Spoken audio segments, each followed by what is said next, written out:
अस्सलाम वालेकुम। आज जो रेसिपी मैं आपसे शेयर कर रही हूँ वो बहुत ही मज़े के चिकन पुलाव की है। इसके लिए मैंने ले लिया है 1 केजी चिकन। इसमें शामिल कर रही हूँ 2 तेज़पात, 6 लौंग और 1 ही बड़ी इलायची डालूँगी। इसके बाद काली मिर्च 1 चाय का चम्मच और 1 ही चाय का चम्मच मैं इसमें सफ़ेद ज़ीरा डाल रही हूँ। साबुत सूखा धनिया मैंने डाला है 1 चाय का चम्मच और 1 ही खाने का चम्मच सौंफ ले ली है जो कि शामिल कर रही हूँ। इसके बाद 2 बादियान के फूल डाल रही हूँ, 2 दालचीनी के टुकड़े हैं और 3 सब्ज़ इलायची ली है जो डाल रही हूँ। मसालों को शामिल कर रही हूँ। इसके बाद मैं एक अदरक का टुकड़ा ले रही हूँ और इसके साथ दरमियाने साइज़ की प्याज ली है, साबुत लहसुन लिया है। इसके बाद साबुत हल्दी शामिल कर रही हूँ और 1.5 इंच का ये मैंने टुकड़ा ले लिया है। आप जो भी पिसी हल्दी आती है आप वो इस्तेमाल कर सकते हैं। इसके बाद इसमें आधा खाने का चम्मच नमक शामिल कर रही हूँ और इसके बाद ही मैं इसमें गर्म पानी डाल रही हूँ और यहाँ मैंने तकरीबन 1.5 लीटर पानी शामिल किया है और इसके बाद मैं इसे ढककर इसको पकने के लिए रखूँगी और हार्डली मैंने इसको कम से कम 20 से 25 मिनट के लिए मैंने कुक करना है।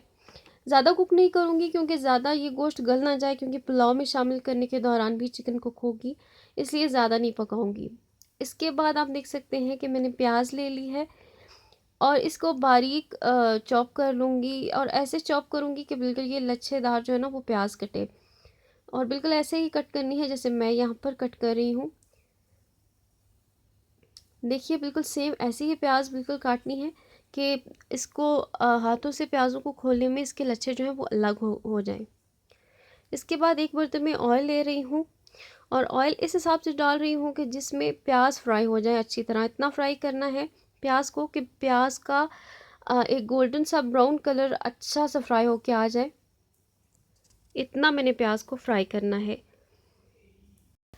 देखिए प्याज कितने से अच्छी तरह से गोल्डन से फ्राई हो गए हैं और मैंने बस इतना ही इन्हें फ्राई करना है और इसके साथ ही प्याज को गोल्डन ब्राउन करके मैं इन्हें एक अलहदा से प्लेट में निकाल लूँगी, क्योंकि ये हमें पुलाव में बाद में शामिल करने हैं, इसलिए मैं ये अलग से प्लेट में निकाल रही हूँ। तमाम प्याज़ों को अच्छी तरह से ऑयल में से प्लेट में निकाल लिया है और इसे अलग से अब रख दूँगी। इसके बाद मैंने 3 टमाटर लिए हैं और 2 सब्ज़ मिर्चें ले ली हैं और उनको छुरी से कट करके रफली कट किया है और इसमें ब्लेंडर में डालकर ब्लेंड कर लूँगी ताकि आप इसकी अच्छी सी एक जो है ना वो प्यूरी बना सकें। टमाटर और मिर्चों की अच्छी सी प्यूरी देखिए बन के रेडी हो गई है और साथ ही मैं रखे चिकन को अच्छी तरह से चेक कर लूँगी और देखिए यहाँ मैंने चिकन को 70 to 85% तक गला लिया है और यखनी को अलग से मैं निकाल रही हूँ। ये यखनी मैं बाद में पुलाव में इस्तेमाल करने की क्वांटिटी आपको ज़रूर बताऊँगी। अब यहाँ मैं उसी ऑयल में जिसमें प्याज फ्राई किए थे उसी में चिकन डाल रही हूँ और चिकन डालने के बाद मैं इसको लो टू मीडियम फ्लेम पर कुक करूँगी। वो भी सिर्फ 3 से 4 मिनट के लिए मैं इसे फ्राई करूँगी। थोड़ा टाइम ही फ्राई करके मैं चिकन को निकाल लूँगी, इतना कि बस गोल्डन कलर आ जाए चिकन का अच्छा सा। मैंने बस इतना फ्राई करना है चिकन को और साथ ही मैंने देखें कि मैंने चिकन निकाल ली है और कितना अच्छा इस पर गोल्डन सा ब्राउनिश सा कलर आ चुका है। इसी तरह आपने चिकन फ्राई करके इसको निकाल लेना है और अब इसी ऑयल में मैं अदरक लहसुन का पेस्ट शामिल कर रही हूँ और इसको अच्छा सा गोल्डन कलर देने तक मैं इसे कुक करूँगी। थोड़ा सा सौटे करूँगी और इसके साथ ही मैं इसके बाद जो टमाटर और सब्ज़ मिर्चों का जो मैंने पेस्ट बनाया था वो डाल रही हूँ।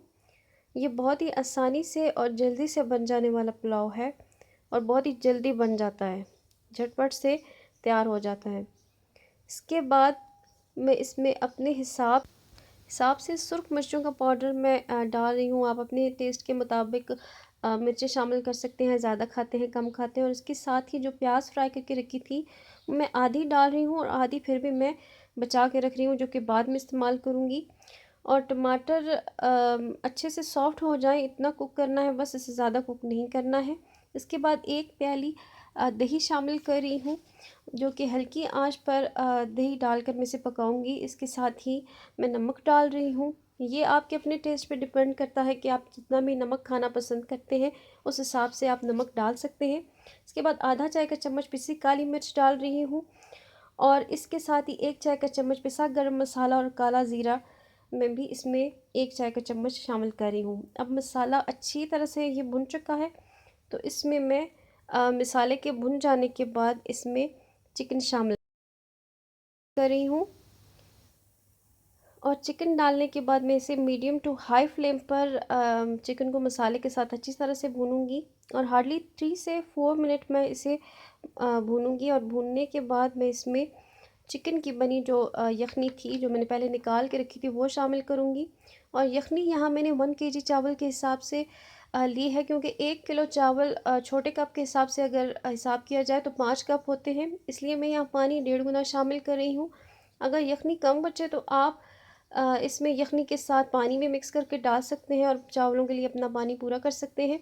1.5 गुना पानी के लिहाज से चावल खिले खिले बनेंगे, इसलिए मैं इतना ही पानी डाल रही हूँ। पानी को उबाल आ जाए तो मैं इसमें चावल शामिल करूँगी और हल्के हाथ से इसे चमचा चला लूँगी और मीडियम टू हाई फ्लेम पर पानी सुखा लूँगी, ताकि चावल जो है वो आधे तकरीबन 70% तक पक जाए। और ध्यान रखें चावलों को दम देने से पहले चावलों में थोड़ा सा पानी बाकी रहे, ताकि चावल बिल्कुल भी नीचे ना लगे। अब पानी थोड़ा सा बचा है नीचे, तो मैं इसमें बची हुई प्याज शामिल करूँगी और कुछ सब्ज़ मिर्चें भी डाल रही हूँ और इसके बाद दम पर चावल रख दूँगी। बिल्कुल हल्की आंच पर मैंने इसको दम पर रखना है। हार्डली 15 से 20 मिनट में इसे दम पर रखूँगी, ज़्यादा नहीं रखूँगी, और चावल जो है वो बन के तैयार हो जाएंगे। आप देख सकते हैं कि चावल जो है वो कित अच्छे नज़र आ रहे हैं और कितने खिले खिले जो है वो रेडी हुए हैं। आप यकीन माने कि ये बहुत ही मज़े का पुलाव बन के तैयार होता है और चावल भी बिल्कुल खड़े खड़े तैयार होते हैं। ये बहुत ही जल्दी बन जाने वाला पुलाव है और बहुत ही मज़ेदार बनता है। आप देख सकते हैं कि चावल कितने खिले खिले बने हैं और बहुत ही एक एक चावल खड़ा नज़र आ रहा है और बिल्कुल भी इनमें पानी नहीं है या कोई भी नमी नहीं है चावलों में। और चिकन भी बिल्कुल कितना अच्छा लग रहा है, क्योंकि ये फ्राई हुआ हुआ था और इसका गोल्डन ब्राउन कलर बहुत ही अच्छा लग रहा है। आप इसको ज़रूर ट्राई कीजिएगा और मुझे फ़ीडबैक दीजिएगा कि ये चावल कैसे बने। और मेरी वीडियो अच्छी लगे हो तो इसे लाइक करें और काइंडली चैनल को ज़रूर सब्सक्राइब करें। अल्लाह हाफ़िज़।